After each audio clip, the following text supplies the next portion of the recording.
Welcome back to my channel. तो आज जो है का जो टॉपिक है वो आप लोगों ने थंबनेल में देख लिया होगा। आज मैं आप लोगों को 5 ऐसी चीजें बताऊंगा जिससे आप जब जो लोग वेट लॉस कर रहे हैं वो क्या करते हैं। गलती क्या होती है कि हम लोग जब वेट लॉस करते हैं, जो बहुत ज्यादा ओवर वेट होते हैं, वो वेट लॉस तो होता ही होता है, साथ में उनका मसल लॉस भी होता है। तो कैसे आप अपनी मसल को बचा के सिर्फ फैट को कैसे हम कम कर सकते हैं, तो इस पे हमारा वीडियो है। चलिए मैं वीडियो स्टार्ट करते हैं। तो सबसे पहला तरीका जो है वो ये है कि जब आप वेट लॉस कर रहे हैं तो हमको वेट ट्रेनिंग करना बहुत ज़रूरी है। अदरवाइज अगर आप वेट ट्रेनिंग नहीं करेंगे तो हमारी मसल लॉस हमारा होना ही होना है। तो वेट ट्रेनिंग हमको करना है सबसे पहली चीज़। दूसरी चीज़, वेट ट्रेनिंग से फ़ायदा क्या होता है कि अगर आप वेट ट्रेनिंग करेंगे तो हमारा जो रेस्टिंग मेटाबॉलिक रेट रहता है, जब हम रेस्ट करते हैं, जब हम सोते हैं, तब हमारी बॉडी कितना कैलोरी बर्न करती है वो भी उससे हमारा बूस्ट होता है। एक स्टडी में भी पाया गया कि अगर आप हफ्ते में 4 दिन या 3 से 4 दिन अगर भी आप वेट ट्रेनिंग कर रहे हैं तो आपका रेस्टिंग मेटाबॉलिक रेट भी बढ़ेगा और आपका लीन मसल टिश्यू जो है वो भी आपके धीरे धीरे बढ़ेंगे। तो इससे क्या है कि आपके मसल लॉस होने की चांसेस कम है और आपका वेट लॉस होगा। दूसरा तरीका है, दूसरा पॉइंट है हमारा, जब आप वेट लॉस कर रहे हैं तो हमको अपनी मेंटेनेंस कैलोरी से हमको कैलोरी कम करनी है। लेकिन लोग इसमें गलती क्या करते हैं कि हम बहुत ज़्यादा कैलोरी डिफिशिएंट में चले जाते हैं। अगर आप बहुत ज़्यादा कैलोरी डिफिशिएंट में चले जाएंगे तो बॉडी को जितने न्यूट्रिएंट चाहिए, बॉडी को पहले तो उतने न्यूट्रिएंट्स नहीं मिलेंगे और साथ में मसल जो लीन मसल हमारा बिल्ड होना चाहिए वो भी हमारा लॉस में जाएगा, क्योंकि बॉडी में एनर्जी नहीं रहेगी जितना बॉडी को चाहिए। और आप बहुत ज़्यादा 1000-1500 कैलोरी डिफिशिएंट में चले जाएंगे और वर्कआउट भी करेंगे और कैलोरी बर्न भी करेंगे तो हमारा मसल लॉस होने के चांसेस बहुत ज़्यादा है। तो सबसे मेरा मानना ये है कि अगर आप एक नॉर्मल स्टडी में पाया गया कि अगर लेडीज लोगों के लिए 1600 से 2000 डेली कैलोरी रिक्वायरमेंट होती है और अगर लड़के लोग हैं, आदमी लोग हैं, तो उनके लिए 2000 से 2500 कैलोरी रिक्वायरमेंट होती है एक नॉर्मल के लिए। इस कैलोरी से आप वो बॉडी टू बॉडी डिपेंड करता है कि आपकी मेंटेनेंस कैलोरी कितनी क्या आ रही है। फिजिकल एक्टिविटी पे डिपेंड करता है कि आपकी मेंटेनेंस कैलोरी कितनी क्या आ रही है।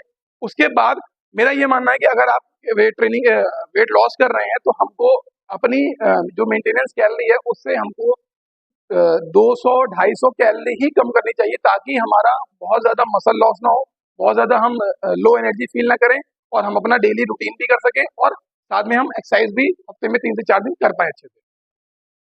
तीसरा हमारा पॉइंट है कि आपको कार्डियो करना है, लेकिन हमको ये ध्यान देना है कि हमको बहुत ज़्यादा एक्सेस कार्डियो नहीं करना है। अगर आप बहुत ज़्यादा एक्सेस कार्डियो करेंगे तो उससे आपका भी मसल लॉस होने के चांसेस हैं।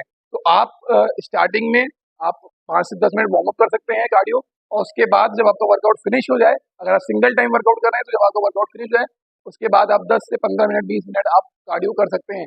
बहुत ज़्यादा कार्डियो करना, अगर आप गेनिंग भी कर रहे हैं या फैट लॉस भी कर रहे हैं या कुछ भी कर रहे हैं, वेट लॉस कर रहे हैं, कुछ भी कर रहे हैं आप, तो कार्डियो हमारी हार्ट की एक्सरसाइज है, तो उसको करना बहुत ज़रूरी है। लोग गेनिंग करते हैं तो कार्डियो नहीं करते। कार्डियो करिए, बट ओवर एक्सेस बहुत ज़्यादा अगर आप कार्डियो करेंगे, बहुत ज़्यादा आप रनिंग करेंगे, बहुत ज़्यादा आप साइकिलिंग करेंगे, बहुत ज़्यादा आप कोई भी कार्डियो करेंगे तो आपका मसल लॉस होने के चांसेस हमारे बहुत ज़्यादा है।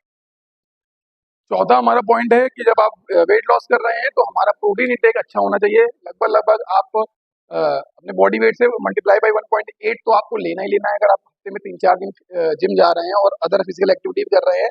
लेकिन अगर आपको लीन मसल टिश्यू गेन करने हैं तो आपको ये मान के चलिए कि हमको बॉडी वेट के जस्ट डबल प्रोटीन इंटेक तो हमको लेना है।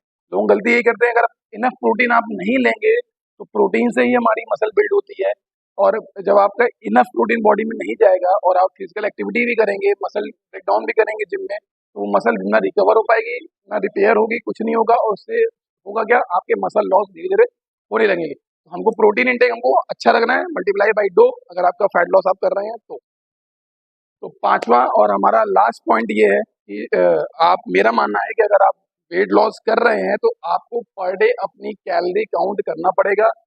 जो भी आप खा रहे हैं उसको आपको काउंट करना पड़ेगा, पहली चीज। दूसरी चीज, आपको डेयरी प्रोडक्ट छोड़ने पड़ेंगे। ये नहीं कि आप बहुत ज़्यादा दूध या डेयरी प्रोडक्ट पे आप डिपेंड नहीं हो सकते अगर आप वेट लॉस कर रहे हैं तो। तीसरा ये है कि आप शुगर बिल्कुल कट कर दीजिए, बाहर की जंक फूड बिल्कुल कट करना है, ये सारी चीज़ें आपको बिल्कुल बंद करनी है। और सॉल्ट भी आप थोड़ा बहुत कम कर सकते हैं। बहुत ज़्यादा सॉल्ट अगर आप लेंगे तो सोडियम वाटर होल्ड करता है, तो पानी आपका होल्ड होगा तो कोई मतलब नहीं है। तो आप जितना कम आप सॉल्ट कर सकते हैं उतना कम आपको सॉल्ट करना है। शुगर एकदम बंद करनी है, डेयरी प्रोडक्ट कम से कम लेना है। कोशिश करिए, अगर जो लोग वेजिटेरियन है, बहुत ज़्यादा मतलब अंडे वगैरह नहीं खाते हैं, वो थोड़ा सा पनीर टोफू ऐड कर सकते हैं।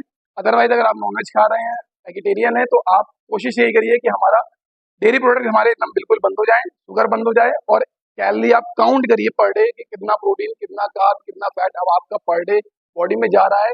तभी आप वेट लॉस कर पाएंगे, तभी आप एक अच्छी लीन मसल बिल्ड कर पाएंगे, तभी आप फैट लॉस कर पाएंगे और अपनी मसल को सेव आप कर पाएंगे। तो ये हमारा आज का टॉपिक था। आई होप आपको समझ में आया होगा कि अगर आप वेट लॉस कर रहे हैं तो आप कैसे अपनी मसल को सेव करके आप फैट लॉस कर सकते हैं, क्योंकि फैट किसी को नहीं चाहिए और मसल सबको चाहिए। तो आप इन सारी बातों को जो मैंने बताई हैं, 5 बेसिक चीजें मैंने बताई हैं, अगर इन सारी बातों को आप फॉलो करेंगे तो आप अपने मसल को सेव करके आप फैट लॉस इजिली, आराम से, अच्छे से कर सकते हैं और एक अच्छी चीजें आप डेवलप कर सकते हैं। तो आई होप आपको वीडियो पसंद आई होगी। वीडियो पसंद आए तो चैनल को सब्सक्राइब, वीडियो को लाइक और कमेंट करके, कोई भी क्वेरी है तो आप मुझसे कमेंट करके या इंस्टाग्राम पे डीएम करके मुझसे पूछ सकते हैं। मिलते हैं नेक्स्ट वीडियो में, तब तक के लिए नमस्कार।